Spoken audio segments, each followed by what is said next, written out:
Committed startup ढूंढना इतना आसान नहीं होता। तो आप कैसे ऐसे स्टार्टअप्स को ढूंढते हैं? तो मेरी कोई 11 स्टार्टअप्स में इन्वेस्टमेंट है। मैं तो इंडिविजुअल पे इन्वेस्ट करता हूँ क्योंकि मुझे लगता है कि अगर I am a people's person, अगर मुझे लगता है कि ये फाउंडर सही है, फिर उसके बाद आई थिंक वो मैजिक क्रिएट कर सकता है। हम एंजल इन्वेस्टिंग इसलिए नहीं करते कि हम वहाँ पर रिस्क देखते हैं, लेकिन हम इसलिए करते हैं कि हम भारत देश के युवाओं को आगे बढ़ाना चाहते हैं।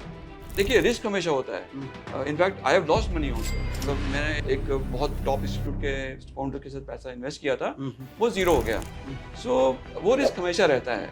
कुछ जगह ऐसी प्रॉब्लम भी आपको आती है कि भाई आपने कंपनी में इन्वेस्ट कर दिया, क्या प्रोग्रेस है कंपनी की, कहाँ स्टेज पे पहुंची, तो उसके लिए आपको मतलब प्रॉपर रिस्पॉन्स आता है कॉर्पोरेट से? मोस्टली आता है। मेरी यही एक कंडीशन होती है जब मैं इन्वेस्ट करता हूँ, तो मैं कहता हूँ यार, एक तो मेरे को क्वार्टरली अपडेट चाहिए होगा, तो it makes your life easy also, क्योंकि मैं आपको बार बार फ़ोन करके नहीं पूछूंगा कहाँ पहुँचे, क्या हो रहा है, क्या सेल्स हैं, क्या नंबर्स हैं, कितने एम्प्लॉयज़ हैं।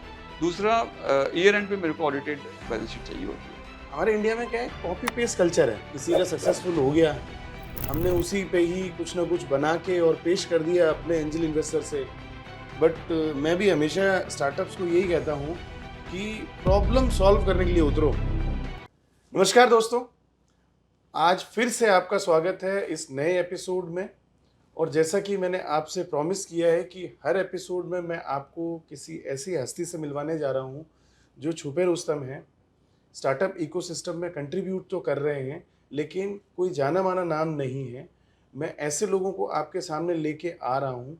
मुझे पूरा विश्वास है ये आने वाले टाइम में जानी मानी हस्ती जरूर बनेंगे। मैं आपको मिलवाने जा रहा हूँ विक्रम सिंह जी से, जिन्होंने लगभग 11 स्टार्टअप्स में इन्वेस्ट किया है। 2 बुक अभी तक पब्लिश हो चुकी हैं उनकी। वो एक इन्वेस्टमेंट एक्सपर्ट के रूप में भी जाने जाते हैं। तो विक्रम जी, आपका स्वागत है। आपका इस पॉडकास्ट पे आने के लिए बहुत बहुत शुक्रिया।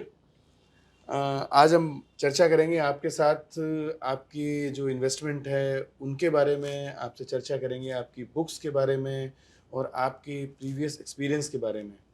दोस्तों, साथ में ही मेरे हैं मुकेश सिंगला जी भी, जो एक वैल्यूएशन प्रोफेशनल हैं और ये आपकी मदद करते हैं आपकी बिजनेस की वैल्यूएशन करने में।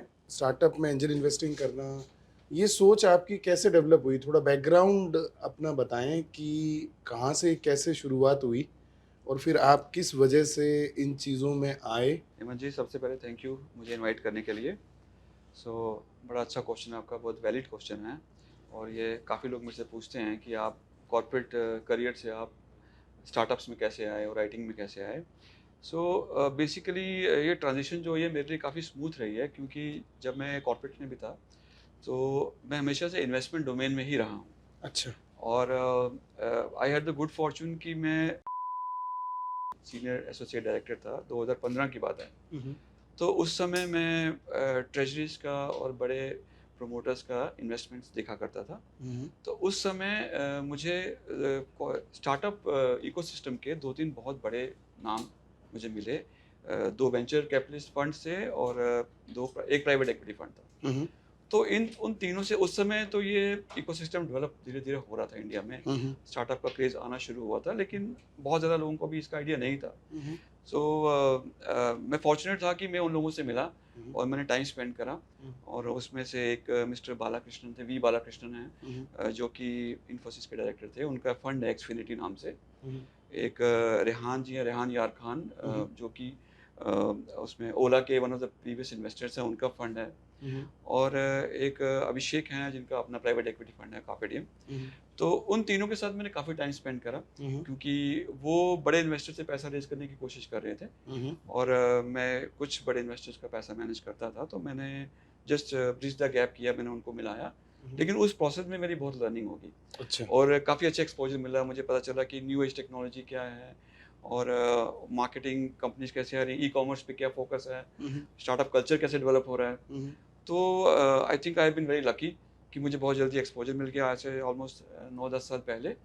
तो वो मेरे लिए इतना डिफिकल्ट नहीं रहा। फिर उसके बाद मुझे काफ़ी जगह लेक्चर्स के लिए भी इनवाइट आना शुरू हो गया, all B schools, IITs, IIMs में।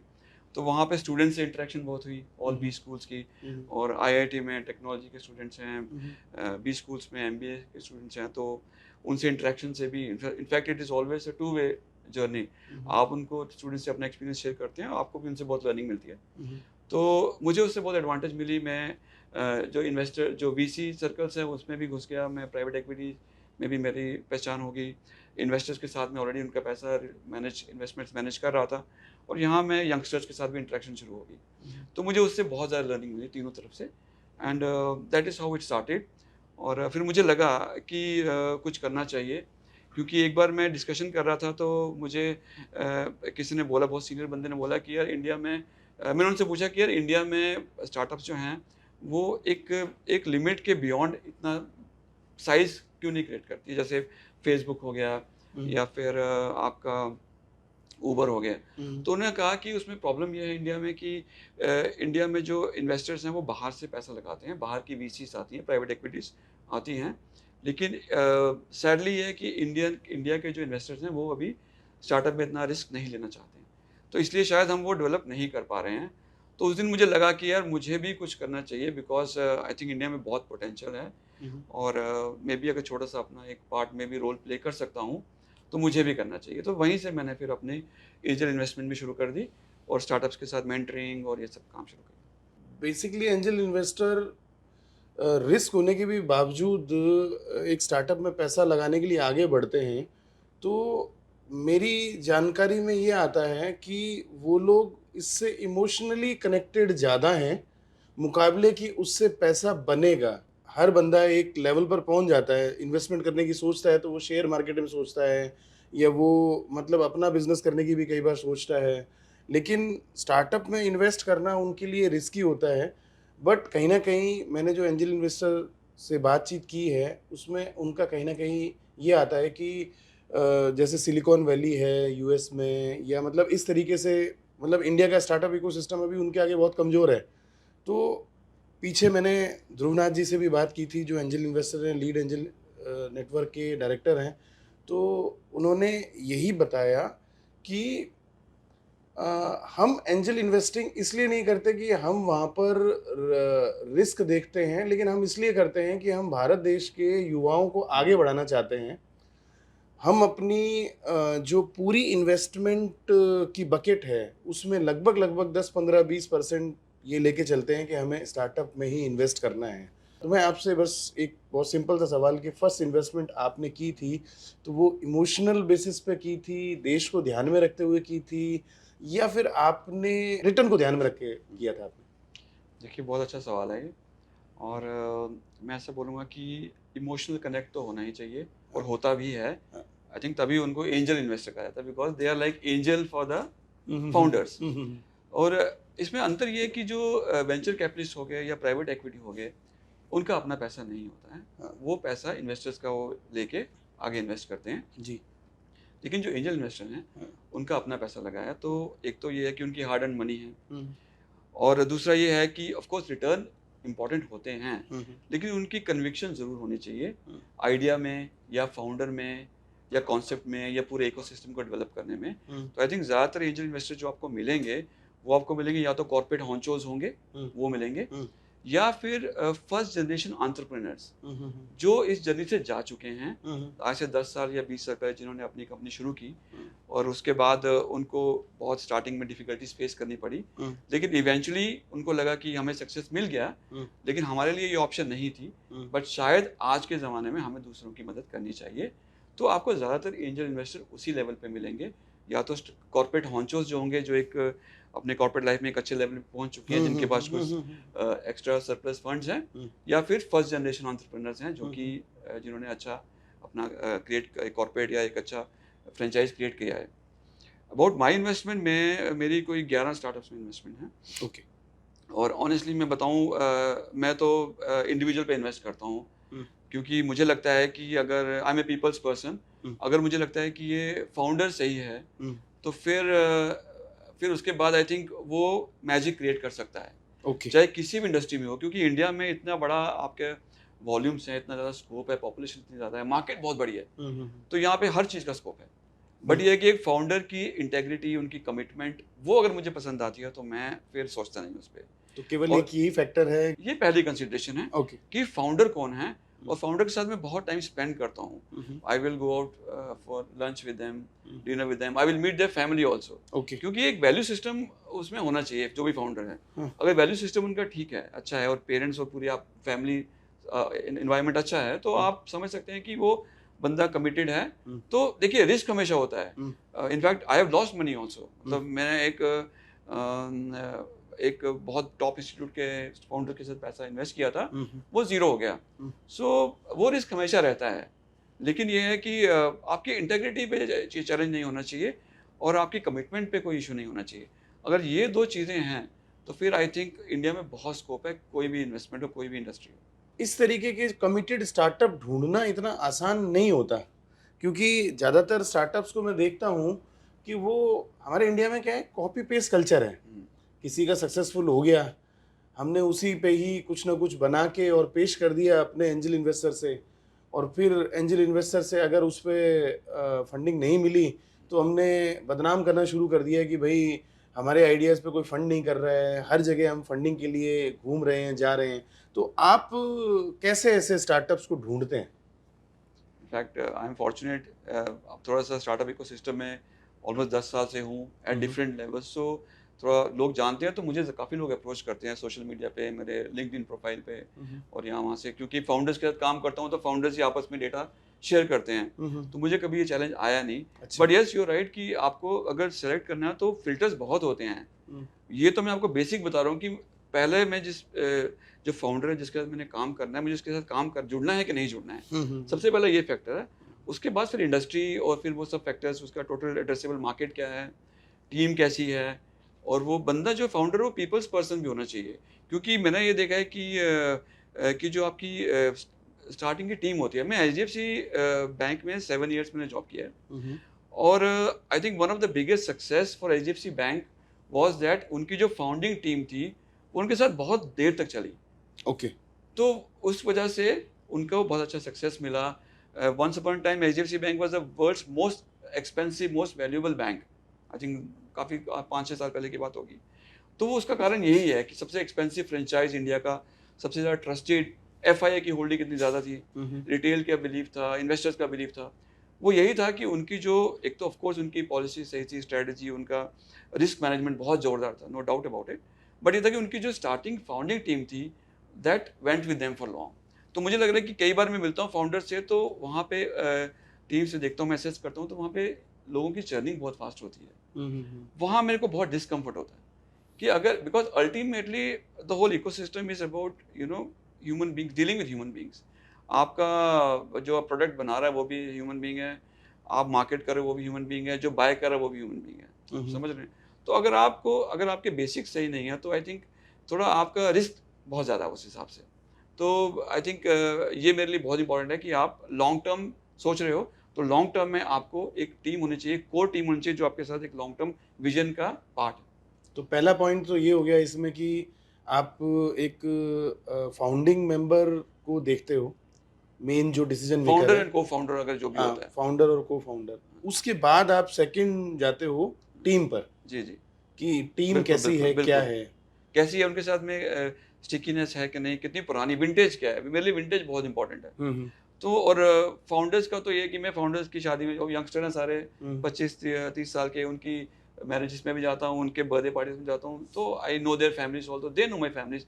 एंड उसका एडवांटेज ये होता है कि आप अच्छे से जानते हो कि ऐसा 2 इंस्टांसेस हैं जिनमें मैंने एक फाउंडर जो है उनके स्टार्टअप में इन्वेस्ट किया। बाय चांस ऐसा हुआ कि फाउंडर की वाइफ ने भी स्टार्टअप शुरू किया, मैंने उसमें भी इन्वेस्ट किया। ग्रेट। तो वो आपका एक कंफर्ट ऐसा बन जाता है, तो फिर आप करते हो।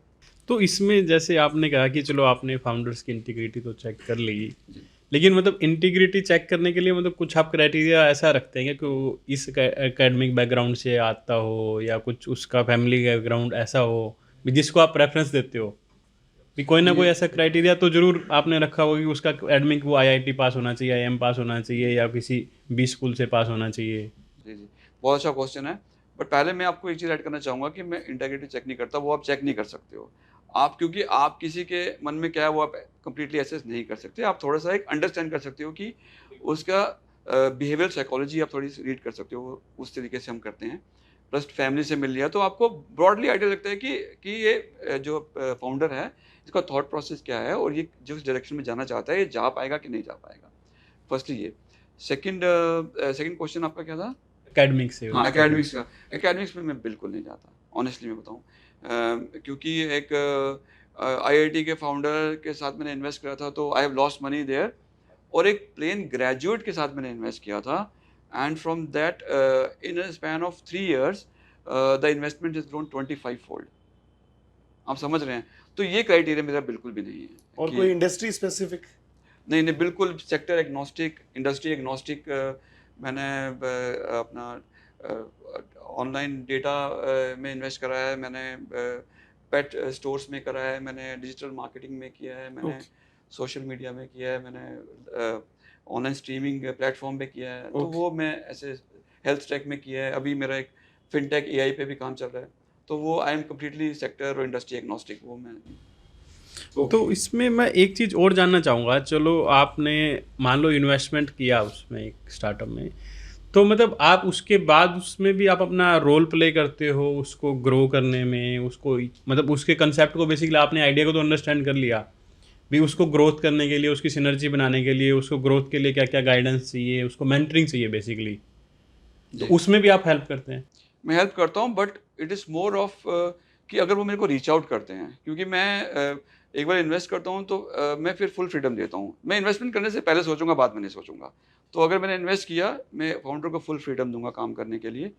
एंड थैंकफुली ये कि वो मेरे पास आते हैं, वो सोचते हैं कि शायद इसका एक्सपीरियंस है कि मेरे को वैल्यू ऐड कर सकते हैं, तो वो कई फाउंडर्स मेरे पास वापस आते हैं, मुझसे आइडियाज़ देते हैं, मेरे से एडवाइस मांगते हैं, तो मैं बहुत खुशी खुशी देता हूँ। बाकी आप इवेंट्स पे मिलते रहते हो तो आपकी इंटरेक्शन होती है, आपको पता है क्या चल रहा है, आपके पास न्यूज़ लेटर्स आते हैं कंपनी के, तो वो आपको आइडिया ब्रॉडली रहता है कहाँ किस डायरेक्शन में जा रहे हैं। बट मैं खुद जाके नहीं कहता हूँ कि मैं आपको मेंटोर करूँगा। अगर वो खुद मेरे से पूछते हैं तो मैं बहुत खुशी से हेल्प करने को तैयार हूँ हमेशा। लेकिन कुछ जगह ऐसी प्रॉब्लम भी आपको आती है कि भाई आपने कंपनी में इन्वेस्ट कर दिया, जिस तरह से उन्होंने फीडबैक देना चाहिए था इन्वेस्टमेंट के बाद, कुछ टाइम के बाद, जैसे क्या प्रोग्रेस है कंपनी की, कहाँ स्टेज पे पहुंचे, कौन कौन से टैग पॉइंट्स थे, उसको टच किया नहीं किया, तो उसके लिए आपको मतलब प्रॉपर रिस्पॉन्स आता है कॉर्पोरेट से? मोस्टली आता है। मेरी यही एक कंडीशन होती है जब मैं इन्वेस्ट करता हूँ, तो मैं कहता हूँ यार एक तो मेरे को क्वार्टरली अपडेट चाहिए होगा मुझे, और कल को आपके और भी इन्वेस्टर्स ऐड करते हैं तो सबको देना चाहिए कि क्या हो रहा है। तो it makes your life easy also, क्योंकि मैं आपको बार बार फ़ोन करके नहीं पूछूंगा कहाँ पहुँचे, क्या हो रहा है, क्या सेल्स हैं, क्या नंबर्स हैं, कितने एम्प्लॉयज़ हैं। एक तो ये हो गया। दूसरा, ईयर एंड पे मेरे को ऑडिटेड बैलेंस शीट चाहिए होती है, फाइनेंशियल ईयर एंड पे, एक वो, और दूसरा क्वार्टरली अपडेट्स। उसके अलावा तो डिस्क्रिशनरी है, अगर फाउंडर बताना चाहे तो बता दे, मिलना चाहे तो मिल ले, more than happy to interact, but उससे ज़्यादा मैं नहीं। तो ये सब आपके पास आ जाता है इन्वेस्टमेंट करने के बाद, जब वो रिपोर्टिंग वगैरह करना शुरू करते हैं, तब आप उसमें क्या चीज़ें चेक करते हो? और उनसे कोई बातचीत करते हैं, उनको सजेशन अपनी तरफ से देते हैं, या फिर जैसे आपने बताया कि फुल फ्रीडम है? क्योंकि कई बार क्या होता है कि जैसे आपको उन्होंने रिपोर्ट किया कुछ भी, अब उसमें आप, चूंकि अब आपका एक्सपीरियंस है इतना, तो कहीं ना कहीं डेविएशन आप देख रहे होते हो, कुछ के रेशो ऊपर नीचे हो रहे होते हैं, तो ऐसे केस में भी आप अपनी तरफ से चला के कोई मेल वगैरह या उनको कुछ ऐसा गाइडेंस के तौर पर कुछ बताते हैं? हाँ, नंबर्स मैं रीड करता हूँ, और मुझे कहीं पे कुछ लगता है कि कहीं पे कुछ स्कोप है इम्प्रूव करने का, तो मैं अपनी फीडबैक ज़रूर देता हूँ। Okay, okay. लेकिन वो एक फीडबैक के तौर पे ही होता है, क्योंकि कई बार देखा गया है ना, एंजल इन्वेस्टर के नाम पर, एंजल इन्वेस्टिंग करने वाले कई बार लोग सामने वाले के स्टार्टअप में उंगली करना शुरू कर देते हैं। जी, एक तो आपने बहुत अच्छा पॉइंट बोला कि कई एंजल इन्वेस्टर्स हैं जो कि फाउंडर्स को थोड़ा सा लगता है कि परेशान कर रहे हैं या बहुत ज़्यादा क्वेश्चन पूछ रहे हैं। मेरा वो स्टाइल नहीं है, लेकिन ऑनेस्टली मैं उसको गलत नहीं मानता, क्योंकि इस इन्वेस्टमेंट में रिस्क बहुत हाई होता है। ठीक है, और हर इंसान का हर स्टार्टअप से इमोशनल कनेक्ट हो सकता है, नहीं भी हो सकता है। कई बार आपका सिर्फ इंटरेस्ट होता है कि यार मैं पैसा इन्वेस्ट कर रहा हूँ, मेरा मल्टीपल रिटर्न आनी चाहिए। बिल्कुल, बिल्कुल। तो इसमें गलत सही कुछ नहीं है। मेरा वो स्टाइल नहीं है, वो अलग बात है, बट मैं इसको गलत सही नहीं मानता, क्योंकि आपका हार्ड अर्न मनी है। आप अपने बेटे को नहीं दे रहे हो, आप किसी और के बेटे पे ट्रस्ट कर रहे हो, उसको पैसा अपना हार्ड अर्न मनी दे रहे हो कि आप बेटा ये पैसा लगाओ, इसको ग्रो करो। जी। ठीक है, मैं आपके बिलीव करता हूँ आपके विजन पे, और मुझे लग रहा है कि आप इसको ग्रो करोगे, आप ग्रो करोगे तो मैं भी ग्रो करूंगा। बिल्कुल। तो वो तो सबका अपना स्टाइल होता है, उसको मैं बुरा नहीं मानता। लेकिन मेरा वो बिल्कुल भी तरीका नहीं है मेरे फाउंडर्स के साथ में। आपने जितने भी इन्वेस्टमेंट किए हैं उसके बाद सेकंड राउंड थर्ड राउंड में वो गए हैं, तो क्या आपके साथ ऐसा कोई एक्सपीरियंस हुआ है कि उन्होंने मतलब पुराने वाले एंजल इन्वेस्टर या आपको हटने के लिए बोला हो? नहीं, मेरे साथ ऐसा एक्सपीरियंस नहीं हुआ कुछ, क्योंकि वैसे भी मैं जहाँ इन्वेस्ट करता हूँ मैं काफ़ी अर्ली स्टेज पे करता हूँ मोस्टली। ठीक है। तो एक आपकी बॉन्डिंग भी होती है, एक आपकी विंटेज भी होती है, तो ऐसा कोई बोलता नहीं है। वो स्टेज आती है जब आप मे बी ए सीरीज कर रहे हो, हाँ। जब आपके पास बड़ा वीसी आ रहा है, उस समय वो आपको एग्जिट के लिए बोलते हैं। तो आई डोंट थिंक कि किसी भी इन्वेस्टर को उसमें प्रॉब्लम होनी चाहिए, बिकॉज अनटिल अनलेस आपका मेजॉरिटी स्टेक है। अगर आप मेजॉरिटी स्टेक है आपका एनीवेयर बिटवीन 1 to 10% या 15%, उसमें आई थिंक आपका अगर आपका ऑब्जेक्टिव इज मेट कि आपको एक बड़ा फ्रेंचाइज क्रिएट करना था और उसमें आपको अच्छी इन्वेस्टमेंट करके अच्छी रिटर्न चाहिए थी, तो मिल जाती है। तो मुझे लग रहा है कि उसमें कोई प्रॉब्लम नहीं है। और मेरे साथ ऐसा हुआ है, मेरी एक स्टार्टअप है जिसमें मैं पहला इन्वेस्टर था, जो मैंने बताया आपको, एक प्लेन ग्रेजुएट के साथ इन्वेस्ट किया था। उसके साथ में 4 राउंड हो चुके हैं। अच्छा। हाँ, तो अब आई थिंक नेक्स्ट राउंड में probably I will take some money off the table. So वो ऑप्शन हमेशा रहती है। और मुझे लग रहा है क्योंकि देखिए, अगर आपने 100 रुपीज़ लगाया और 100 रुपीज़ का आपका लेट्स से 1000 रुपीज़ हो गया, so it is not wrong अगर आप 500 रुपये निकाल लें और वो 500 से आप और स्टार्टअप्स में लगा सकते हैं, उनकी हेल्प कर सकते हैं। बिकॉज इंडिया में इसकी कमी नहीं है, फंड्स की रिक्वायरमेंट बहुत है।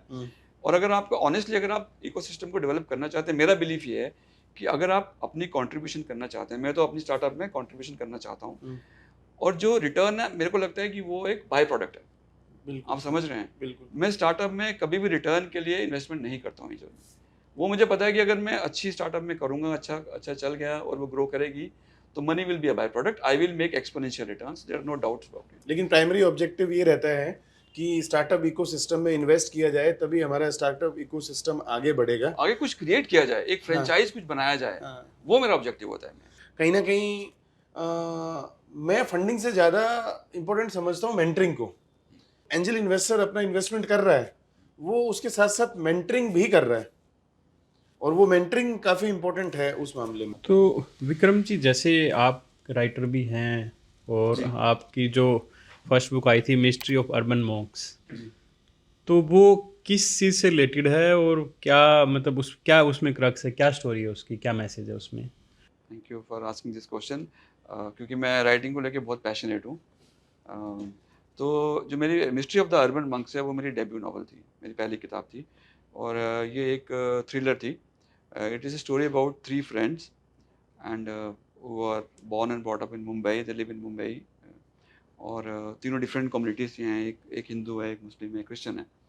तो उनकी लाइफ में कुछ ऐसे एपिसोड्स होते हैं, कुछ इंसिडेंट्स होते हैं कि फिर वो तीनों अलग डायरेक्शन में चले जाते हैं। और बीच में मिस्ट्री का भी है, काफ़ी थ्रिलर भी उसमें कंपोनेंट भी बहुत है। तो story is about these 3 friends. तो मैसेज क्या है उसमें, मतलब क्या आप कन्वे करना चाह रहे हैं ऑडियंस को? मैसेज ये है कि take life as it comes. Okay, थोड़ी सी उसमें स्पिरिचुअलिटी का टच भी है। और don't take life too seriously. Of course you know, have your planning in place, but take life as it comes and life is full of surprises. तो आप बहुत आगे का सोच के आप बोलो कि मैं यहाँ से वहाँ जाऊँगा, तो शायद आप जा पाओ, शायद आप नहीं भी जा पाओ। तो अगर आप बहुत ज़्यादा अपने मेंटल प्रेशर लेके चलेंगे, तो आप चांसेस हैं कि आप बाद में डिसअपॉइंट होंगे अगर आप नहीं पहुँच पाए। तो बेसिकली आइडिया यही है कि take life as it comes. तो ये इस बुक को पढ़ के मतलब एक स्टार्टअप क्या सीख सकता है? स्टार्टअप सीख सकता है। स्टार्टअप में बेसिकली स्टार्टअप फाउंडर्स को पढ़नी चाहिए, क्योंकि दिस विल ऑल्सो, क्योंकि जो फाउंडर है वो बहुत स्ट्रेस्ड है, उनके पास टाइम नहीं है, उनके पास प्रेशर बहुत है, उनको एक क्रिएट करना है। लेकिन क्या होता है कि अक्सर ऐसा होता है कि जब आप अपने प्रोफेशन में या करियर में कुछ क्रिएट कर रहे हैं, तो उस समय आप अपना ह्यूमन एस्पेक्ट भूल जाते हैं, तो आप वो उसको अंडर एस्टिमेट करते हैं। आप हर चीज़ से सीख सकते हो। आप अपने फ्रेंड से, अपनी फैमिली से, अपने पेरेंट्स से, वाइफ, ब्रदर, सिस्टर, सबसे, आपके घर में जो हेल्पर्स आते हैं आप उनसे सीख सकते हो। तो आप वो ओवरलुक करते हो, आप इतना उसमें एनग्रॉस हो जाते हो कि आप बाकी चीज़ों को ओवरलुक करना शुरू कर देते हो। तो वो कई बार होता है कि आपको एक बीच में आपको एक थोड़ा ब्रेक चाहिए होती है। तो आई थिंक वो बुक आपको ब्रेक देगी। और कई बार क्या होता है कि आपको फ्रेश आइडियाज चाहिए होते हैं, आपको अनलर्न करना होता है कई चीज़ों को। तो वो बैगेज आपको छोड़ोगे और उसको फिर उन चीज़ों को नए तरीके से देखना शुरू करोगे, तो आपकी सोल्यूशन निकल सकती है। बट हर चीज़ को आप एक प्रॉफिट के और एक फायदे के अगर आप उससे एंगल से देखोगे वो भी सही नहीं है मेरे हिसाब से। नहीं, ज़्यादातर स्टार्टअप क्या है कि कूदते तो इस दुनिया में इसलिए ही हैं कि पैसा बनाना है, नाम बनाना है, फेम बनाना है। बट मैं भी हमेशा स्टार्टअप्स को यही कहता हूँ कि प्रॉब्लम सॉल्व करने के लिए उतरो। जब तक आपका प्रॉब्लम स्टेटमेंट प्रॉपर्ली डिफाइन नहीं होगा, जब तक आपका सॉल्यूशन प्रॉपर्ली डिफाइन नहीं होगा, ना तो कोई एंजल इन्वेस्टर आपको मिलेगा, ना ही आपको कोई गाइड करने के लिए मिलेगा। कॉपी पेस्ट करने से तो बाहर निकलना ही पड़ेगा। और हेमंत जी, मैं भी इसमें ऐड करना चाहूँगा, आपने बहुत अच्छा पॉइंट बोला है ये, और ये मैं बहुत जगह बोलता भी हूँ जब मैं मिलता हूँ अपने बी स्कूल के स्टूडेंट्स के साथ में या कहीं भी फाउंडर्स के साथ में, कि आपको आइडिया होना चाहिए कि आपको कुछ क्रिएट करना है। आप success in terms of valuation, in terms of funding, उसको नहीं देखना चाहिए मुझे लग रहा है, और सब लोग क्या करें वो नहीं करना चाहिए। और सबसे अच्छा एग्जांपल इसका है, जिसको मैं बहुत फॉलो करता हूँ, in fact I am a proud Tesla shareholder also, okay, और मैं 3-4 साल से टेस्ला से जुड़ा हूँ। तो मुझे लगता है कि उनकी सबसे इंस्पिरेशनल स्टोरी है।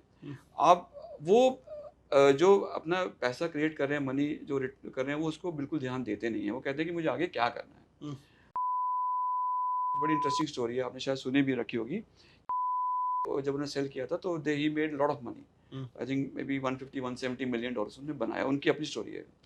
तो 170 मिलियन या 180 मिलियन डॉलर जो भी फिगर था, वो उन्होंने पूरा का पूरा इन्वेस्ट कर दिया 3 आइडियाज में। एक SpaceX, which is into rockets, and second Tesla, EV, and third उन्होंने किया था उसमें अपना सोलर में, which is making solar panels and all. So और आप उनकी कभी भी सुनेंगे ना तो वो ये नहीं बोलेंगे कि मुझे 100 रॉकेट बना के 100 रॉकेट साल में छोड़ने हैं और मुझे 10,000 सैटेलाइट ऑर्बिट में डालनी है। नहीं, वो कहते हैं मेरे को रॉकेट बनाना जो इंसान को मार्स पे लेके जाए, जो ह्यूमैनिटी को इंटरप्लैनेटरी बनाए, अर्थ से आप मार्स जाके वहाँ से वापस आ सको। वो होता है कि नहीं होता है या कब होता है वो तो टाइम विल टेल, लेकिन ऐसी सोच रखना। और देखिए उन्होंने कितना बड़ा एक फ्रेंचाइज क्रिएट कर दिए हैं। आज उनकी he is the richest man in the world today, I think more than $300 billion उनकी नेटवर्थ है। और आई वॉन्ट बी सरप्राइज कि वो फर्स्ट ट्रिलियनर बन जाएं, लेकिन वो उनका ऑब्जेक्टिव नहीं है, वो उसकी तरफ देखते भी नहीं है। और एक बार मैंने पढ़ा भी था कहीं पे, वो कहते कि मैं तो मेरा अपना घर भी नहीं है, मैं तो रेंटेड अपार्टमेंट में रहता हूँ कैलिफोर्निया में। बिल्कुल बिल्कुल, वो तो मैं मानता हूँ कि ये चीज़ें बाई प्रोडक्ट ही होनी चाहिए। बट क्या है कि आज जैसे मतलब हम इंडिया की बात करें तो अल्टीमेटली क्या है कि हम सब लोगों का ऑब्जेक्टिव कहीं ना कहीं पैसा कमाना ही रहता है। और ज़्यादातर मैंने स्टार्टअप्स को देखा है, वो पैसे के पीछे या मतलब इन्वेस्टमेंट के पीछे इस तरीके से भाग रहे होते हैं कि बस मेरा आइडिया सुनते ही एंजल इन्वेस्टर मुझे पैसा दे दे, और पैसा नहीं दे रहा है तो उसको गाली देते हुए बाहर निकलते हैं, ये मेरा आइडिया समझ ही नहीं रहा है। अरे भाई, जब तुम्हारे आइडिया में उस तरीके का दम होगा कि आप कोई प्रॉब्लम स्टेटमेंट पकड़ के चल रहे हो, आप कोई सॉल्यूशन स्टेटमेंट पकड़ के चल रहे हो, सीधी सी बात है ना, आप जितने लोगों को फ़ायदा पहुंचाओगे उतना ही आपको पैसा मिलेगा या जो भी कुछ है। और इस माइंडसेट से काम करोगे तो ही तो बात बनेगी। लेकिन प्रॉब्लम हमारे इंडिया में वही होती है। मुझे लेकिन इंडिया में भी एक बहुत अच्छी एग्जांपल है, मैं शेयर करना चाहूँगा। मुझे लगता है बहुत एग्जांपल्स होंगी, बट एक जो मेरे दिमाग में अभी आपसे बात करते हुए आई, आपने मिट्टी कूल का नाम सुना है? मिट्टी कूल, मिट्टी कूल, हाँ, गुजरात में एक फाउंडर थे। उन्होंने क्या किया कि उनको लगा कि यार गर्मी बहुत पड़ती है, ठीक है, और जो भी आपका वेजिटेबल्स हैं या जो भी ग्रोसरी सामान जल्दी ख़राब हो जाता है, तो और फ्रिज के लेने के पैसे नहीं हैं। अच्छा, तो क्यों ना मैं कुछ ऐसी चीज़ बनाऊं जो कि मिट्टी से बनती हो और वो चीज़ों को कूल रखे। तो उन्होंने एक मिट्टी का रेफ्रिजरेटर बनाया। अच्छा, उसका नाम मिट्टी कूल, ऐसे कुछ नाम है। और आप यकीन नहीं करेंगे, वो इतना हिट हो गया, और क्योंकि सब लोगों को चाहिए, हर बंदा फ्रिज अफोर्ड नहीं कर सकता, उन सब ने वो मिट्टी कूल खरीदा और सस्ते में खरीदा, और आज उनके पास इतना पैसा की कोई कमी नहीं है। लेकिन उनका इंटेंशन पैसा कमाना है, उनका इंटेंशन था कि एक सोल्यूशन देना, जो कि इंडिया में इतनी बड़ी मार्केट है उसको आप कैसे सोल्यूशन देंगे। तो वो उनका ऑब्जेक्टिव था, और देखिए उन्होंने इतनी बड़ी मार्केट अपने लिए क्रिएट कर दी और लोगों का फ़ायदा भी किया। ये प्रोडक्ट तो मुझे ऐसा लगता है कोई रेफ्रिजरेटर अप्रोड भी कर पाता है, ले भी पाता है, लेकिन वो इसको फॉर हेल्थ इश्यूज या उस तरह के इन्वायरमेंटल कंसर्न की वजह से भी बिल्कुल इसको अडॉप्ट करेगा। तो विक्रम जी, ये बताइए, जैसे आप पीछे भी फाइनेंस के बैकग्राउंड से जुड़े हुए थे, अब आप एंजल इन्वेस्टिंग की तरफ बढ़े, तो जो आपका फाइनेंस का बैकग्राउंड था उसकी आपने इस जर्नी में कहीं हेल्प करी, उसके कॉन्टैक्ट्स को, उसकी नॉलेज को? और जैसे आप मतलब आप शेयर मार्केट में भी बेसिकली इन्वेस्ट करते हैं, जी तो मतलब आप शेयर मार्केट और स्टार्टअप बेसिकली जनरली दोनों डिफरेंट स्टोरीज है, क्योंकि वो तो सेटल्ड कॉर्पोरेट्स होते हैं कि जी ग्रोथ जर्नी अलग होती है, उनका डाटा अलग होता है, और स्टार्टअप्स का बेसिकली कोई बैकअप डाटा नहीं होता जिसको आप एनालाइज कर सकें। तो इनको कैसे आप लिंक करते हैं और कैसे इनसे आप अपनी ग्रोथ जर्नी को जोड़ते हैं? जी जैसे मैंने कहा कि मेरे लिए बहुत एडवांटेजेस रहा है ये। आई बीन फॉर्चुनेट कि मैं इन्वेस्टमेंट इंडस्ट्री से ही था, तो मेरे लिए एक तरह से ये होम रन था, तो मेरे लिए इतना डिफिकल्ट नहीं रहा। लेकिन ये है कि इनको मैं डिफरेंट नहीं देखूंगा, बिकॉज जो भी स्टार्टअप होती है, ज़्यादातर स्टार्टअप जो बनती हैं फाउंडर्स, उनका एम होता है कि कभी ना कभी उनकी कंपनी लिस्ट हो। So basically startup is a early stage of a listed company. तो जैसे अगर आप लिस्टेड में हम इन्वेस्ट करते हैं, तो like we are spending time with let's say middle age person, आप समझ रहे हैं। हम्म। और आप स्टार्टअप में कर रहे हैं तो आप यंगस्टर का टाइम स्पेंड कर रहे हैं, तो वही उन्हीं में से कई यंगस्टर्स होंगे जो मिडिल एज होंगे, और वो मिडिल एज सब होंगे वैसे, अगर आप ऐसे बायोलॉजिकली सोचेंगे। बट अगर आप इन्वेस्टमेंट या स्टार्टअप के पर्सपेक्टिव से देखेंगे, तो कई कंपनीज लिस्ट होंगी और वो आगे जाके ग्रो करेंगे। तो वो एक स्टेप पहले का स्टेप है, तो उसमें जुड़ने का एक्सपीरियंस भी वो बहुत अच्छा है, और रिस्क भी बहुत हाई है। लेकिन ठीक है, अभी लाइफ में रिस्क तो लेना पड़ता है, अगर आपको अच्छी रिटर्न चाहिए तो रिस्क तो चाहिए। तो आप बेसिकली उनको उसमें भी गाइडेंस करते हैं कि भाई चलो आपने ग्रोथ वहाँ तक लेके जानी है, आपको लिस्ट कराना है, और इस स्ट्रेटजी को कैसे बनाएं बेसिकली? नहीं, वैसे तो वो अल्टीमेट ऑब्जेक्टिव होता है। अ, अभी तक क्योंकि मैंने एंजल इन्वेस्टमेंट 4 साल से कर रहा हूँ, तो अभी तक कोई मेरी स्टार्टअप उस लेवल तक नहीं पहुँची है कि जो लिस्टिंग हो। लेकिन 2-2, 3-3 राउंड्स हो चुके हैं ऑलरेडी, माइक्रो वीसीज़ के और बड़े इन्वेस्टर्स के। तो हाँ, अगर मैं कभी वैल्यू ऐड कर पाऊँगा, क्योंकि मेरे सर्कल में इन्वेस्टमेंट बैंकर्स भी हैं, मर्चेंट बैंकर्स भी हैं, मैं खुद इन्वेस्टमेंट इंडस्ट्री से हूँ, तो ऑफ कोर्स वो इकोसिस्टम में हम हैं, तो हम ज़रूर हेल्प करेंगे अगर कोई इस डायरेक्शन में हम पहुँचेंगे जब। लेकिन एक चीज़ और आती है, जैसे जो स्टार्टअप्स बेसिकली होते हैं वो कैश बर्न करते हैं बेसिकली, लेकिन आपको कहीं आईपीओ पे जाना है या कुछ उस तरह की लिस्टिंग करनी, तो आपको बेसिकली प्रॉफिट जरूर चाहिए होता है, क्योंकि आपका प्रॉफिट नहीं होगा तो आपके पास इन्वेस्टर बेसिकली आपके उसमें मतलब बेसिकली जो इन्वेस्टर का प्रोस्पेक्टिव होता है वो प्रॉफिट ही होता है। जी बिल्कुल। तो वो कैसे लिंक करते हैं क्योंकि वो कैश बर्न करते हैं, वो कंसेप्ट अलग हो गया, और वहाँ पे उनको प्रॉफिट चाहिए। नहीं, ये बहुत अच्छा क्वेश्चन है, और ये थोड़ा-सा एक ना, आप मैं बताऊँगा, थोड़ा-सा गैप भी है अंडरस्टैंडिंग में। क्योंकि जो ट्रेडिशनल इन्वेस्टर्स हैं ना, उनकी अंडरस्टैंडिंग यही है कि आप की कंपनी जो है वो कोई सामान बना रही है या सर्विस दे रही है, वो बेच रही है, कोई बायर है उसका, और वो उनको पेमेंट कर रहा है, और वो पैसा बना रहे हैं, प्रॉफिट कर रहे हैं, which is right, basic understanding बिल्कुल सही है। लेकिन स्टार्टअप में थोड़ा-सा इसका जेस्टेशन लंबा होता है, क्योंकि बेसिकली टेक्नोलॉजी ओरिएंटेड कंपनी ज़्यादा हैं आज के टाइम में। ई-कॉमर्स हो गया, उनके मार्केटिंग बजट बहुत हाई होते हैं, तो जो कि ट्रेडिशनल बिज़नेस में नहीं होता है। प्लस उनको ग्रो भी फास्ट करना है, वो ऐसे फैमिली बिज़नेस नहीं है कि आपने आज शुरू किया तो आप 20 साल तक, 25 साल तक करेंगे। उनको 3-5 साल, 10 साल में कहीं पे कई बेंचमार्क्स अचीव करने हैं, और कहीं पे माइलस्टोन पर पहुँचना है। तो ये दोनों की अंडरस्टैंडिंग अलग है, तो इनको दोनों को आई थिंक सेपरेट ही देखना चाहिए। अगर आप दोनों को सेम एंगल से देखेंगे या सेम लेंस से देखेंगे, तो वो वहाँ पे आप कभी भी उसकी सही अंडरस्टैंडिंग नहीं ले पाएँगे। और आज के टाइम में फॉर्च्यूनेटली बहुत सी स्टार्टअप्स हैं जो कि लॉस मेकिंग थी, बट फिर भी लिस्ट हो गई, और Zomato is the best name, और उन्होंने अपने फाउंडर्स के लिए भी पैसा बनाया है, और इन्वेस्टर्स के लिए पैसा बनाया है, और आगे रिटेल के लिए पैसा बनाया है। तो ये अच्छी आज की में I think Zomato is the best example of that. तो आपका मानना है ये है कि कैश बर्निंग मॉडल को आप इतना बुरा नहीं मानते, आप इसको इस तरीके से मानते हैं कि मतलब कुछ स्टार्टअप की ऐसी नीड होती ही है कि कैश बर्न उनको शुरुआत में करना ही होता है। जी, बिल्कुल। और अगर आपको कैश बर्न रिक्वायरमेंट है तो आप कीजिए, बट हमारे में कहते हैं स्प्रे एंड प्रे। मतलब पहले आपने पूरा खर्चा कर दिया, बाद में आपने बोला गॉड को कि यार प्लीज़ मुझे बचा लो। वो एटीट्यूड नहीं होना चाहिए, ओके। क्योंकि take investors money as your own money, as your own parents money. उसको वैसे लगाइए जहाँ पे आपकी रिक्वायरमेंट है, वहाँ पे आप एक्सपेंसेस करिए, बट आप ऐसे स्प्रे मत करिए। तो ये कॉन्सेप्ट बढ़िया है, स्प्रे एंड प्रे। हाँ, मतलब ऐसा नहीं करना है, हाँ। Spray and pray. मतलब ओके, गुड। तो मेरा बेसिकली पहले भी मैं एंजल इन्वेस्टर्स वगैरह से मिल चुका हूँ, तो उन्होंने एक फॉर्मूला दिया है मुझे जो मैं आपके साथ शेयर भी करना चाहूँगा। उन्होंने इस बारे में ये बात कही थी जो मुझे अच्छी लगी कि कैश मन करो ठीक है, लेकिन जो आपका कस्टमर का लाइफ साइकिल है, उससे जो रेवेन्यू आने वाला है, जो भी आप प्रेडिक्ट कर रहे हो, उससे ज़्यादा नहीं जाना चाहिए वो। बेसिकली उनका ये फॉर्मूला था। वैसे मैंने ऐसा कुछ फॉर्मूले पे कभी काम नहीं किया, बट आई एम श्योर अच्छा आइडिया लग रहा है मुझे। हाँ, थोड़ा एक्सप्लोर करूंगा इस पे भी। हाँ। बट आई थिंक बेसिक आप अगर बैलेंस शीट रीड कर सकते हैं, फाउंडर के साथ टाइम स्पेंड कर रहे हैं, क्वार्टरली आपको बिजनेस अपडेट्स आ रहे हैं, तो आपको एक आइडिया लग जाता है कि किस तरफ जा रहा है बिजनेस। सर, आपने मुझे ऑफ द कैमरा बताया था कि आप किसी एआई कंपनी के साथ काम कर रहे हैं, जी जी तो और उसमें काफ़ी क्लोजली इन्वॉल्व हैं आप। जी। तो आपका अब एआई की तरफ रुझान केवल इस वजह से जा रहा है, या क्योंकि एआई एआई बहुत कुछ हो रहा है आज की डेट में, हर जगह एआई छाया हुआ है, चैट जीपीटी आने के बाद इस पे बहस भी आगे बढ़ चुकी है, तो या फिर कोई और वजह है एआई की तरफ जाने की आपकी, आपको अच्छा लगा आइडिया या क्या?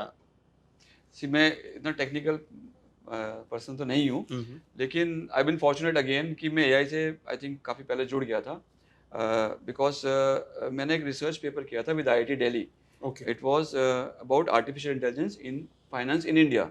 Okay. So it was called, the article was called Steep Climb. Hmm.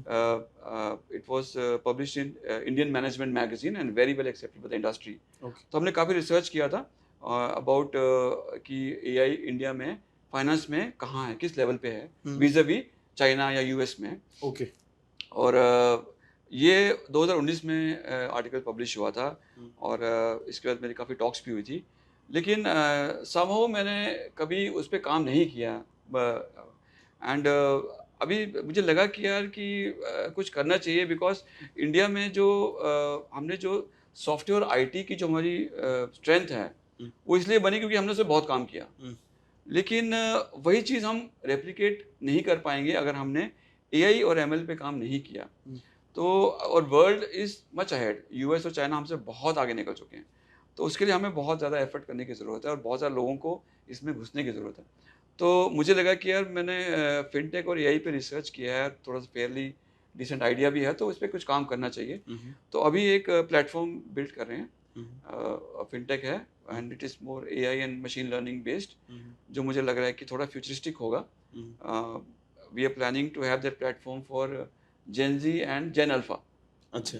तो फ्यूचरिस्टिक है और कोशिश कर रहे हैं, अभी तो प्लेटफॉर्म पे काम चल रहा है, तो लेट्स सी कैसा इसका आता है प्रोडक्ट और रिस्पॉन्स बाद में। मैं बेसिकली एक यही पूछना चाह रहा हूँ, जैसे आपने इंडियन मैनेजमेंट मैगजीन या स्टार्टअप लाइफ के बारे में जो है, तो मतलब ये जैसे आपके आर्टिकल्स जो पब्लिश होते हैं, तो मतलब वो सोर्स क्या रहता है उनके साथ, मतलब आप कहाँ उसको डालते हैं, या मैगजीन्स वालों के साथ डायरेक्ट कनेक्ट में रहते हैं, उनको आप आर्टिकल देते हैं लिख के, या वो आपको कोई टॉपिक देते हैं कि इस चीज़ के ऊपर आप हमें कोई आर्टिकल दीजिए?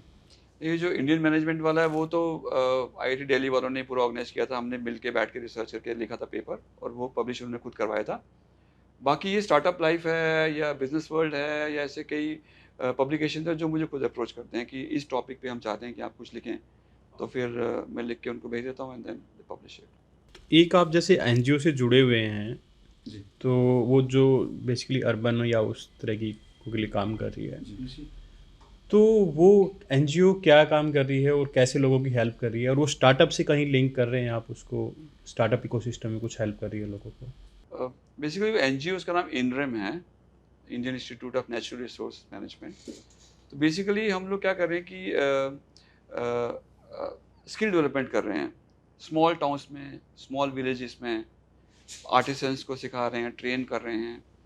और जैसे अगर कोई लेडीज़ का ग्रुप है, उनको आपने स्टिचिंग की ट्रेनिंग दे दी, उसके बाद हमने कॉर्पोरेट को अप्रोच किया, कॉर्पोरेट विल स्पॉन्सर उनकी जो स्टिचिंग मशीन्स होती हैं वो उनको दे देंगी, तो फिर वो खुद करें। तो बेसिकली एक्चुअली नॉट स्टार्टअप पर से, बट ये है कि एम्पावरिंग विमेन कि वो एक तो स्किल डेवलपमेंट करें और उसके बाद उसको फिर वो एनकैश भी करें, उसको मोनेटाइज भी करें, ताकि वो इंडिपेंडेंट रहें और खुद अपनी अर्निंग्स लाइवलीहुड अर्न कर सकें। सर, अब मैं आपसे ये उस तरफ आपका ध्यान ले जाना चाहूँगा। बेसिकली मैं आपसे क्वेश्चन इस माइंड में करना चाहता हूँ, इस तरीके से करना चाहता हूँ ताकि स्टार्टअप को एक लर्निंग मिले। जैसे मैं बात करना चाहता हूँ स्टार्टअप के आइडिया के बारे में कि लोग आइडिया किस तरीके से लेके आएँ, उनकी टीम के बारे में, उनके कंटेंट स्ट्रेटजी के बारे में। क्योंकि मेरा मानना ये है कि आज की डेट में आपको अगर किसी से कुछ भी काम कराना है या किसी को कन्विंस करना है, चाहे वो सेल करना हो आपको, क्योंकि बहुत ज़्यादातर फाउंडर अपना प्रोडक्ट बनाने में तो मतलब एक्सपर्ट होते हैं, प्रोडक्ट बना लेते हैं, प्रॉब्लम का सॉल्यूशन भी कर लेते हैं, बट कहीं ना कहीं मार्केट करने में ना मात खा जाते हैं। इवन इन्वेस्टर को भी कन्विंस करने में मात खा जाते हैं। आपके पास जब कोई स्टार्टअप आता है एनालाइज होने के लिए या बात करते हैं, तो उसके आइडिया में आप क्या देखते हैं? सी आइडिया में मैं देखता हूँ कि एक तो फ्यूचरिस्टिक होना चाहिए, हम्म, और मेरा इंटरेस्ट रहता है कि वो जेन जी या फिर जेन अल्फ़ा या फिर उससे पहले की जनरेशन्स के लिए भी क्या सोल्यूशन लेके आ रहे हैं। तो मुझे लगता है कि बहुत ज़्यादा ट्रांजिशन है। आई थिंक ज़्यादातर लोग ये समझ नहीं पा रहे हैं कि लाइफ किस तरफ किस डायरेक्शन में जा रही है। तो हम लोग सोल्यूशन या जो भी देख रहे हैं हम अपने एंगल से देख रहे हैं, बट आगे की सॉल्यूशंस, आगे की प्रॉब्लम्स अलग होंगी। तो अगर आप वो देख के नहीं चलेंगे कि जेन जी को क्या रिक्वायरमेंट चाहिए, क्योंकि वही आज जो हैं जेन जी जो हैं 30 से 40 के बीच में हैं, जो कि उनकी प्राइम अर्निंग एज है, जो ग्रो कर रहे हैं, उनकी नीड क्या है। और जेन अल्फ़ा जो है, जो कि फ्यूचर, वो जेन अल्फ़ा के लिए तो पूरा सिस्टम चेंज होने वाला है, टेक्नोलॉजी डिफरेंट आने वाली है, एआई एमएल पे काम करेंगे। आप और हम जब स्कूल कॉलेज में थे तो फ़ोन को टच भी नहीं करते थे, फ़ोन थे भी नहीं तब मोबाइल। हमने जॉब्स में फ़ोन अपना यूज़ करना, मोबाइल यूज़ करना शुरू कर दिया। अब कॉलेज गोइंग बच्चों के पास ही मोबाइल है, इंटरनेट है, सोशल मीडिया है। तो वो ट्रांजिशन बहुत फास्ट हो रही है। अब 5-5 साल में ट्रांजिशन बिल्कुल एक जनरेशनल चेंज आ जाती है। तो उसके लिए आप उसको एड्रेस कर रहे हैं कि नहीं कर रहे हैं। ऐसा नहीं हो कि आप बहुत ज़्यादा फ्यूचरिस्टिक भी सोचें, जिसमें कि आप यू मिस ऑन, आप बहुत जल्दी आ जाएँ और वो उसकी अपॉर्चुनिटी ना हो। लेकिन ये है कि आपको ये होना चाहिए कि आप जो आपकी मार्केट है, वो ग्रोइंग मार्केट है, वो डिस्पोजेबल इनकम, जैसे जेन ज़ी हो गया, या फिर उसके पहले की जनरेशन्स के लिए भी है ऑफ कोर्स। तो डिपेंडिंग ऑन द बिज़नेस मेरा फोकस ज़्यादा फ्यूचर पे होता है, टेक्नोलॉजी पे होता है। बट अदरवाइज़ अगर ट्रेडिशनल बिज़नेस भी है, जैसे अपना एक बिज़नेस है जिसमें मैं वन ऑफ द इन्वेस्टर्स हूँ, फर्स्ट इन्वेस्टर में ही था basically. It is into pet retail and grooming. अच्छा। तो बड़ा इंटरेस्टिंग बिज़नेस है ये बेसिकली। तो वही जो मैंने बताया, एक फाउंडर के साथ में इन्वेस्ट किया था, उनकी वाइफ ने शुरू किया, तो मैंने उनके साथ भी ज्वाइन किया। तो मैं फाउंडर या इंटेग्रिटी की बात कर रहा हूँ। तो जो फाउंडर हैं उन्होंने क्या किया कि जब कोविड था, कोविड के टाइम पे उन्होंने, जो उनकी सोसाइटी थी, बेसिकली वो खुद भी पेट पेरेंट है, उनके पास कैट्स हैं, तो उनको पेट्स का पता है क्या होता है। तो उनको लगा कि कोविड के टाइम पे पेट्स की रिक्वायरमेंट लोग नहीं पूरी कर पा रहे थे, क्योंकि वो मास्क था और बाहर से अलाउ नहीं करते। उन्होंने क्या किया कि एक ग्रुप बनाया सोसाइटी में अपने, और खुद सामान सोर्स किया, पेट का जो भी रिटेल का सामान था, और ग्रुप में बोला कि आपकी कोई भी रिक्वायरमेंट होगी, इससे मैं आपको 5% 10% डिस्काउंट पे हम आपको घर पहुंचा देंगे। सोसाइटी के अंदर से ही, आपको बाहर जाने की ज़रूरत नहीं है, कोई बाहर का बंदा नहीं आएगा। तो उन्होंने पहले 1 साल यही काम किया जबकि कोविड था। तो फिर जब मुझे लगा पता, और 1 साल में वो सोसाइटी की सुपरस्टार बन गई वो लेडी जो है। ग्रेट। सब उनको जानना शुरू हो गया, यार ये है, ये उनका नाम हिना है, मैं कहने देखते थे। और टाइनी टेल्स नाम से है जो हमारी जो pet store and grooming chain जो है हमारे, अभी 2 आउटलेट खुले हैं, तीसरा हम आउटलेट खोल रहे हैं। ओके। तो वो हिना जो है वो स्टार बन गए। तो फिर क्या हुआ, फिर मुझे मिले, तो फिर मैंने उनको बोला, यार ये तो बड़ा अच्छा आइडिया है। तो और बातों-बातों में ये लगा पता कि कोविड की वजह से भी ये बिज़नेस बहुत ज़्यादा ग्रो कर गया है, और आज के टाइम में जो पेट रिटेल है उसकी मार्केट बहुत बड़ी हो गई है, इंडिया में भी और अब्रॉड भी। और and people take care of their pets as their family, as their kids. तो वो उतने ही इम्पोर्टेंट हैं। तो फिर हमें लगा कि ये बिज़नेस बहुत ही फ्यूचरिस्टिक भी है, और हर एज के, हर लेवल की एज को पेट्स तो सबको पसंद होते हैं। तो फिर हमने कहा चलो फिर I will also participate in the round. तो दोस्तों, विक्रम जी ने आपको एक नया पर्सपेक्टिव दिया है आइडिया को लेकर। आइडिया बेसिकली आपको ऐसा रखना है जो नई जनरेशन आ रही है उसको भी ध्यान में रखना है, क्योंकि अल्टीमेटली फ्यूचर कस्टमर आपके वही होने वाले हैं। और आज जो अर्निंग लोग हैं उनको भी ध्यान में रख के अपना आइडिया बनाना है और उसको आगे ले जाना है, क्योंकि अल्टीमेटली सोर्स ऑफ इनकम वहीं से आने वाले हैं आज की डेट में। तो मैंने आपको आज का भी ध्यान में रखना है कि आज जो आपकी ऑडियंस है उनकी नीड क्या है, और कल जो ऑडियंस आपकी होने वाली है, जो नई जनरेशन है, उसको ध्यान में रखते हुए। मैं जी एक चीज़ मैं और ऐड करना चाहूँगा।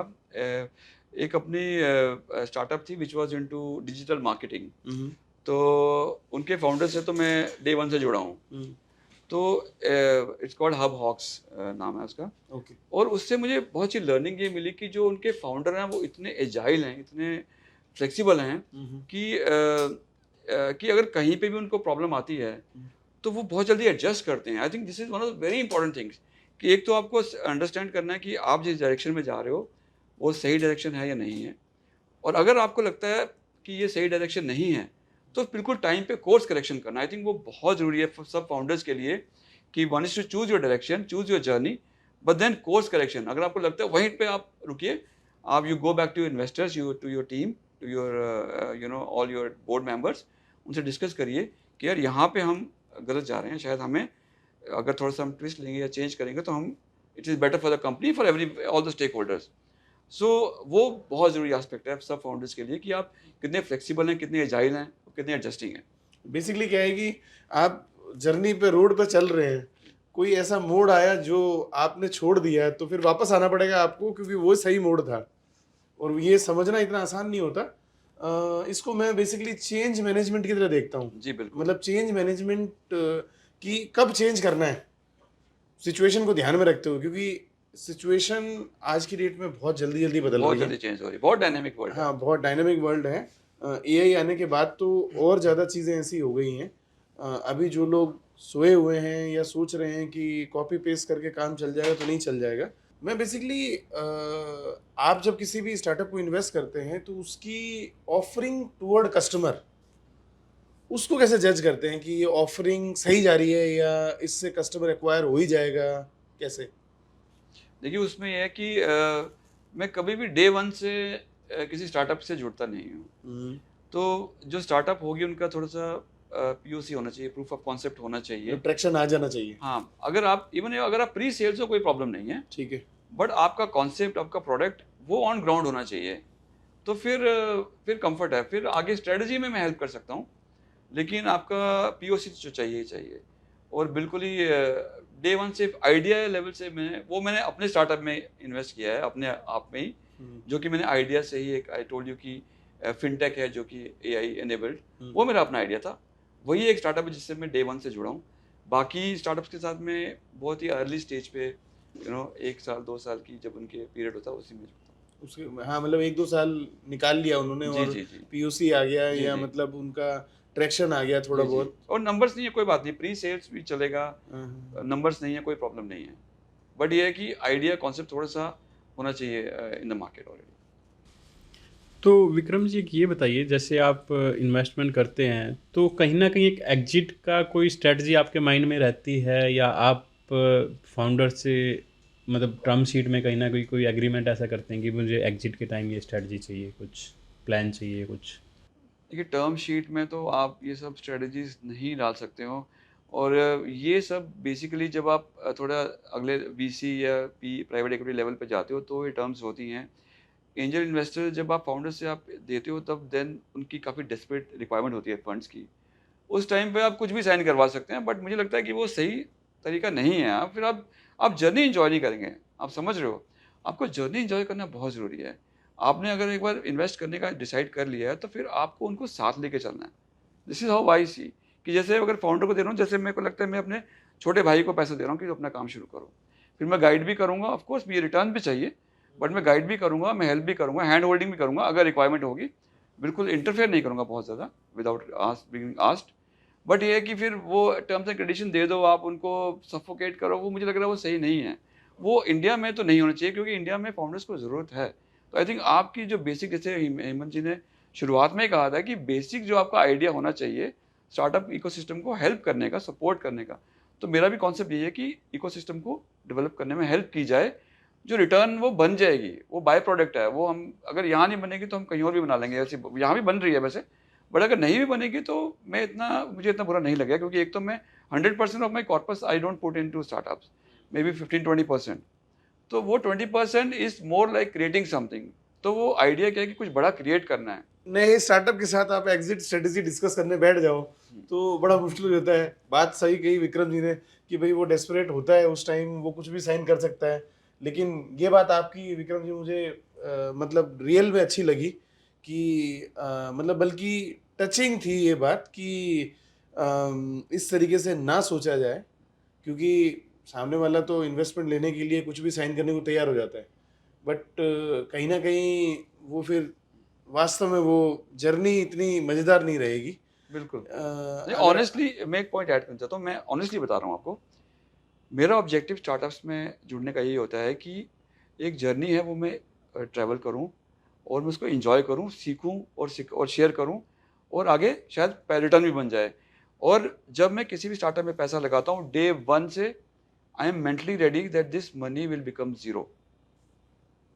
तो उसमें वो अगर शायद गलत है या सही है मैं नहीं जानता, बट मुझे लगता है कि उससे आपको पीस ऑफ माइंड बहुत मिलता है और आप जर्नी ज़रूर एंजॉय करते हो। डेस्टिनेशन पे तो आप पहुंच ही जाओगे, ऐसे नहीं तो वैसे पहुंच जाएंगे। सर बिल्कुल आपकी बात से मैं ना इत्तेफाक रखता हूँ इस मामले में, क्योंकि मैंने कई बार देखा है ना इस तरीके से एंजल इन्वेस्टर के साथ जुड़ना बहुत फायदेमंद रहता है आगे चल के। चाहे आप हो सकता है कि वो इन्वेस्टमेंट जीरो हो जाए, बट क्या है कि एक स्टार्टअप पे स्टिक नहीं होता, वो दूसरा तीसरा वो लर्निंग होता है। ठीक है, ओके, कई बार आप उसको सपोर्ट कर पाते हैं, कई बार नहीं कर पाते हैं, लेकिन किसी की आपने मदद करी है ना, वो घूम के आपके पास किसी ना किसी सेंस में वापस आता ही आता है। मैं तो उन लोगों की सोच रहा हूँ जो 4-5 साल बाद जाके एक लेवल पर स्टक हो जाते हैं। रीजन उसके पीछे क्या है? रीजन उसके पीछे ये है, उन्होंने 4-5 साल पहले अपने साथ एक ऐसा कोई मेंटोर नहीं बनाया जो अब इस स्टेज पर उनको आगे बढ़ा सके। बिकॉज क्या होता है, आपने अपना सारा दिमाग फाउंडर ने लगा लिया और एक जगह पे आके स्टक हो गया। अब उस पोजीशन को समझना पॉसिबल नहीं होता किसी के लिए, वो किसके पास जाके ये मेंटर सोचे। लेकिन अगर 4-5 साल की जो यात्रा के दौरान अगर मेंटर साथ में चल रहा है ना, तो उसने हर फेज को देखा है उसके, और वो वहां पर बहुत अच्छा सपोर्ट करता है। बिल्कुल सही कह रहे हो, और ये कॉम्प्लीमेंट्री होना चाहिए रिलेशनशिप। क्योंकि देखिए, आप एक जो एंजल इन्वेस्टर है वो एवरेज 10 से 20 लाख रुपए एक स्टार्टअप में इन्वेस्ट करता है, ठीक है। तो उनके लिए 10 लाख का ही रिस्क है। जो फाउंडर है उसकी लाइफ का रिस्क है, वो 3-4 साल देगा, उसके बाद कंपनी गोज बस्ट, तो वो उनका तो करियर खत्म हो गया, आप समझ रहे हो। तो अगर आप ऐसे सोचोगे तो आई थिंक आपकी हिट रेशियो ज़्यादा होता है, मुझे ऐसा लगता है। बहुत सारे स्टार्टअप ना किसी भी एंजल इन्वेस्टर से अप्रोच करने से डरते हैं, क्योंकि इंडिया का एजुकेशन सिस्टम या हमारे फैमिली बैकग्राउंड का सिस्टम भी इस तरीके का ही है कि हमें फेलियर से चिढ़ है। तो मैं अपने स्टार्टअप को खुद भी यही बोलता हूँ कि यार जितना पिच कर सकते हो ना उतना पिच करो। मतलब रिजेक्शन से डरो मत, क्योंकि अगर आपको स्टार्टअप शुरू करना है तो कल को आप सेल भी करोगे तो भी आपको बहुत रिजेक्शन फेस करने पड़ेंगे। बिल्कुल। तो एंजल इन्वेस्टर से भी अगर आपको रिजेक्शन मिल रहे हैं, बट हाँ, एक सवाल जरूर पूछो एंजल इन्वेस्टर से कि सर आपने ये पिच क्यों रिजेक्ट करी। बिल्कुल सही तो कह रहे इसमें हैं, आप क्या कहना चाहेंगे? बिल्कुल सही कह रहे हैं। जब और रिजेक्ट करते हैं तो क्या करते हैं? मैं तो हम्बली ये बोल लेता हूँ कि यार it does not meet my investment criteria. तो बाकी आई एम श्योर कि वो उनको काफ़ी नेगेटिव फीडबैक्स मिलती हैं, विच इज़ ओके। और हर एक हम सबको अपने करियर में नेगेटिव फीडबैक्स मिलती हैं, हम उसी पे ग्रो करते हैं और सीखते हैं उसी से, तो उसमें कोई बुराई नहीं है। लेकिन I don't want to be another angel investor who जो लोगों को डिस्करेज करे बहुत ज़्यादा।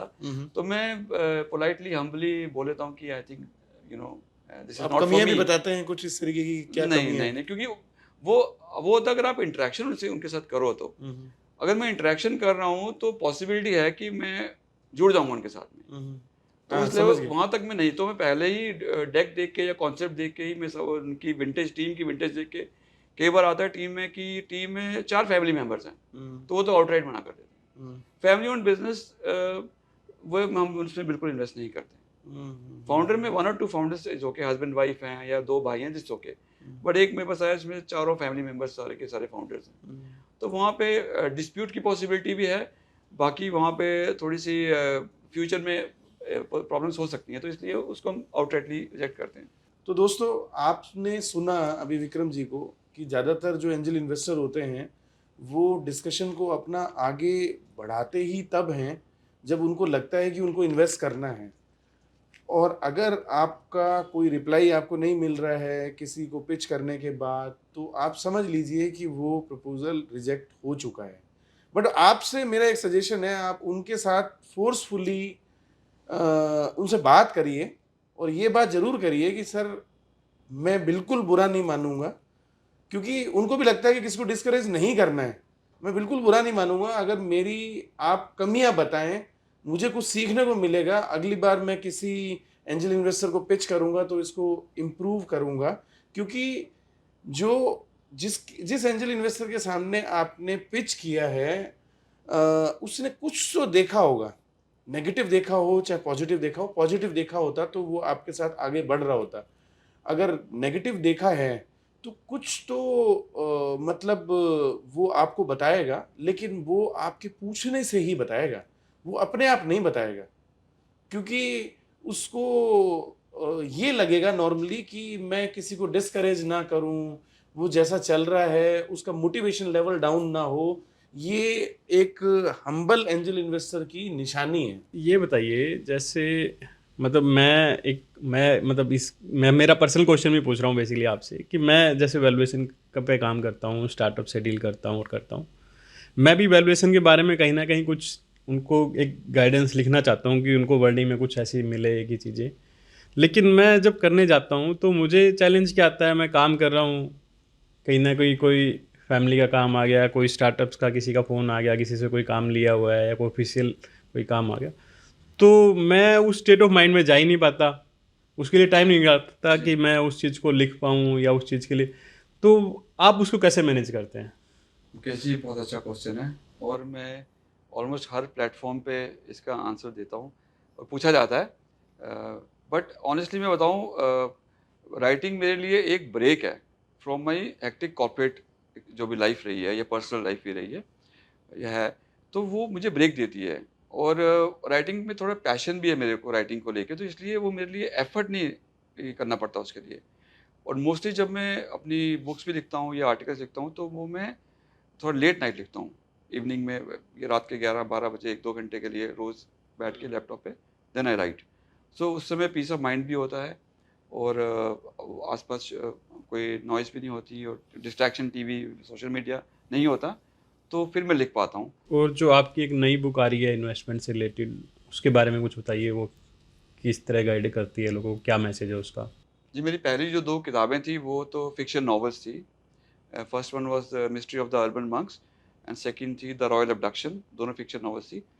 तो मेरे जो पब्लिशर है सृष्टि, उन्होंने मुझे कमीशन किया है एक तीसरी किताब लिखने के लिए।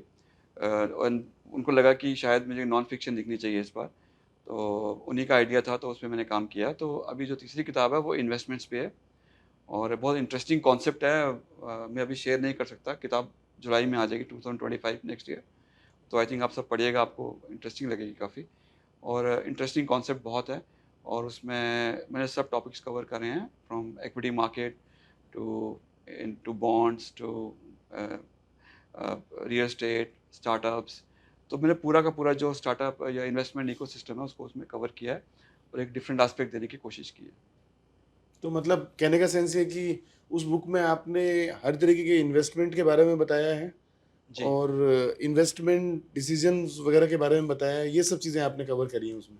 For very normal person. Okay. एक क्योंकि जो किताबें मैंने देखी आई हैं इन्वेस्टमेंट्स पे, वो आई थिंक एवरेज बंदे के सिर के ऊपर से चल जाती हैं। उनको आप बहुत ज़्यादा इन्फॉर्मेशन भी देंगे वो भी समझ नहीं आएगी हाँ, हाँ। और बहुत कम देंगे उसका फ़ायदा नहीं होगा। हम्म। तो आपको उनके साथ उनके लेवल पे आके लिखने की कोशिश करनी है। वो मैंने एक अटेम्प्ट किया है, आई डोंट नो कि कितना सक्सेसफुल होता है, लेकिन ये है कि मैंने कोशिश की है कि वो कोई भी नॉर्मल 12th पास, ग्रेजुएट, पोस्ट ग्रेड हो, वो किताब को पढ़े तो उनके बेसिक आइडियाज़ जो है वो कॉन्सेप्ट क्लियर हो जाएँ इन्वेस्टमेंट्स को लेके और वो खुद इन्वेस्टमेंट कर पाएँ without the requirement of any advisor. Great sir, आपको बहुत बहुत शुभकामनाएं इस धन्यवाद। बात की कि आपकी थर्ड जो बुक है वो काफ़ी सक्सेसफुल रहे। एक्चुअली बुक लिखना या एक फिल्म बनाना, वो फिल्म बनाने में कॉस्ट भले ही ज़्यादा आती है लेकिन दिमाग उतना ही लगता है जितना एक बुक लिखने में लगता है। बिल्कुल। एक स्टार्टअप ही है, उसको मैं हमेशा ये कहता हूँ कि वो कुछ ना कुछ लिखें अपने फील्ड से रिलेटेड, क्योंकि आज की डेट में डिजिटल मार्केटिंग बिना कंटेंट के सूनी है। बिल्कुल।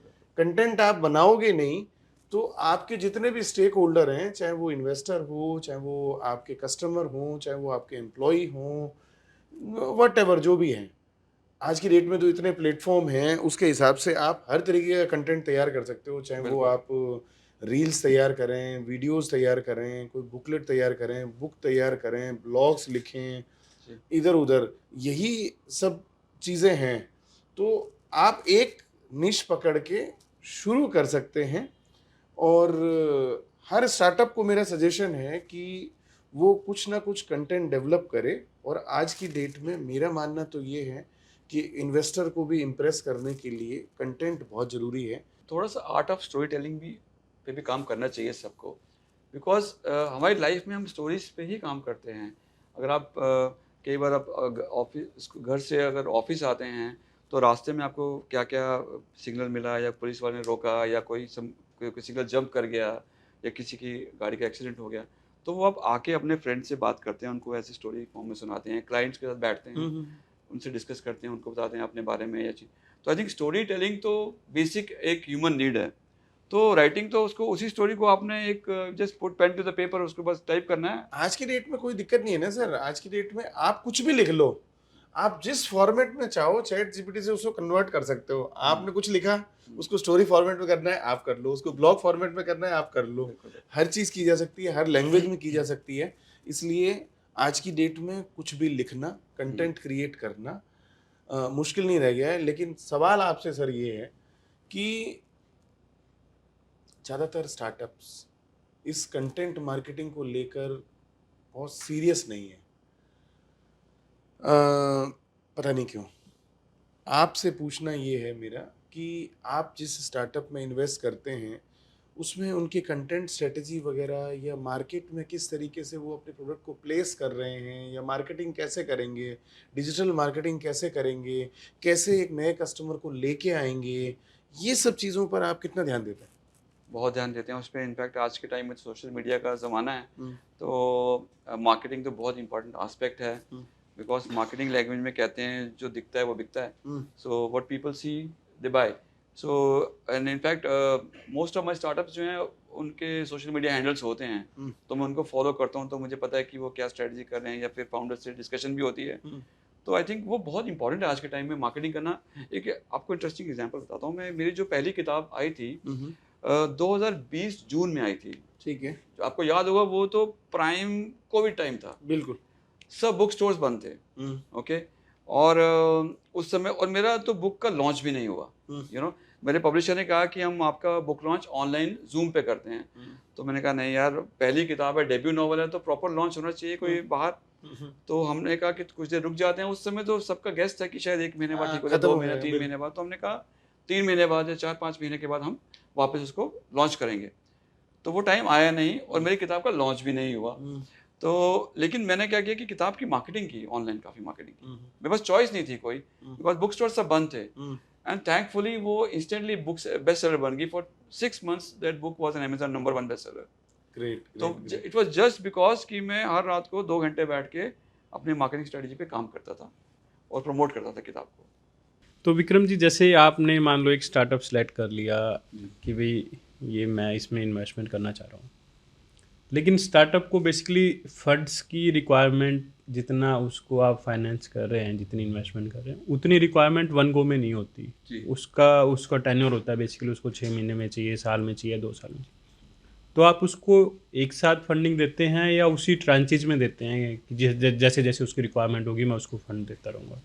जी, नॉर्मली एंजल इन्वेस्टर्स की जो फंडिंग अमाउंट होता है वो इतना सब्सटेंशियल नहीं होता।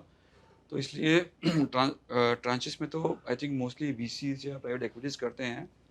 और एज ए सेड कि एंजल इन्वेस्टर्स की एवरेज टिकट साइज 10 से 20 लाख के बीच में होता है। तो कई बार आप माइलस्टोन रख के कर लेते हो, बट मैं क्या करता हूँ कि अगर मैं फंडिंग करूँगा तो मैं उनको बोल दूँगा कि जो अमाउंट आपको चाहिए वो यूज़ करिए, बाकी आप किसी लिक्विड फंड में रख दीजिए, ताकि उस पे आपका इंटरेस्ट इनकर होता रहे और वो आपको एनुअल बैलेंस शीट पे दिख जाएगा। तो आपको पता है कि वो सही तरीके से पैसा मैनेज हो रहा है। एंजल इन्वेस्टर से मिला था तो उन्होंने एक कॉन्सेप्ट बताया था मुझे, जो मैं आपसे पूछना चाह रहा हूँ कि वो लोग डायरेक्टली एंजल इन्वेस्टिंग नहीं करते, वो लोग लीड एंजल नेटवर्क या जो एंजल नेटवर्क्स हैं उनके साथ जुड़ के करते हैं। उससे फ़ायदा ये होता है कि चूंकि एक इंडिविजुअल एंजल नेटवर्क होता है वो ड्यू डिलीजेंस प्रॉपरली अपने लेवल पे नहीं कर पाता है, तो या मतलब जो टर्म शीट बनानी है या जो भी क्लरिकल वगैरह काम है एक इंडिविजुअल इन्वेस्टर नहीं कर पाता। तो ऐसे किसी एंजल नेटवर्क से आप जुड़े हुए? देखिए, ऐसे तो मैं किसी नेटवर्क के साथ जुड़ा नहीं हूँ। मुझे ऐसे वो लिंक्स आते रहते हैं कि ये फंड रेज कर रहे हैं, वो ये आप जूम कॉल है ज्वाइन करिए। 2-3 वेंचर्स हैं जो मुझे जानते हैं, मुझे अप्रोच करते हैं, लेकिन डिसीजन मैं खुद इंडिविजुअली ही लेता हूँ। इनफैक्ट मेरे सर्कल में कुछ फ्रेंड्स हैं जो कि मैं इन्वेस्ट करता हूँ तो वो भी इन्वेस्ट कर देते हैं साथ में ही। अच्छा, तो ग्रेट। उनकी कन्विक्शन है, तो सारा का सारा जो उसका जो भी डीप डाइव है या जो भी उसका ड्यू डिलिजेंस है वो मैं अपने लेवल पे करता हूँ। अच्छा, और उसके बाद फिर वो इन्वेस्टर्स भी ज्वाइन करते हैं मेरे साथ, को इन्वेस्ट करते हैं या फिर वो सेपरेटली ज्वाइन करते तो यहाँ पे आपका प्रीवियस एक्सपीरियंस काम आता है, क्योंकि जैसे आपने बताया कि ये जो भी पेपर वर्क है या ड्यू डिलीजेंस है वो आप खुद करते हैं। हैं। जी, वो क्योंकि इन्वेस्टमेंट लाइन में शुरू से रहा हूँ और मैंने आपको बोला कि आप कभी भी 100% श्योर नहीं हो सकते। तो और जो मेरे सर्कल में जो इन्वेस्टर्स भी हैं मैं उनको भी ये बता देता हूँ कि this money can become zero also. अगर आप कंफर्टेबल हो तो आप लगाओ, अदरवाइज तो बहुत ऑप्शन है, शेयर मार्केट है, डिपॉजिट्स हैं, बॉन्ड्स हैं, कहीं भी आप इन्वेस्ट कर सकते हैं। अब तो बिटकॉइन भी है, तो अब तो ऑप्शन बहुत है आपके पास। बिल्कुल बिल्कुल। लेकिन अगर आप if you can risk this money तभी आपको इन्वेस्ट करना है, और अगर आपको लग रहा है कि कुछ बड़ा क्रिएट करें लॉन्ग टर्म में, फिर देन यू विल एंजॉय। तो दोस्तों, ये थे विक्रम जी, जिन्होंने अपनी जर्नी स्टार्ट करी एक कॉरपोरेट जॉब से। आज की डेट में एंजल इन्वेस्टर के रूप में जाने जाते हैं और बुक राइटिंग भी करते हैं। उम्मीद है इनके एपिसोड से बहुत कुछ सीखने को मिला होगा आपको। हम फिर मिलेंगे नए एपिसोड में नए शख्सियत के साथ। तब तक के लिए स्वस्थ रहिए, खुश रहिए। धन्यवाद।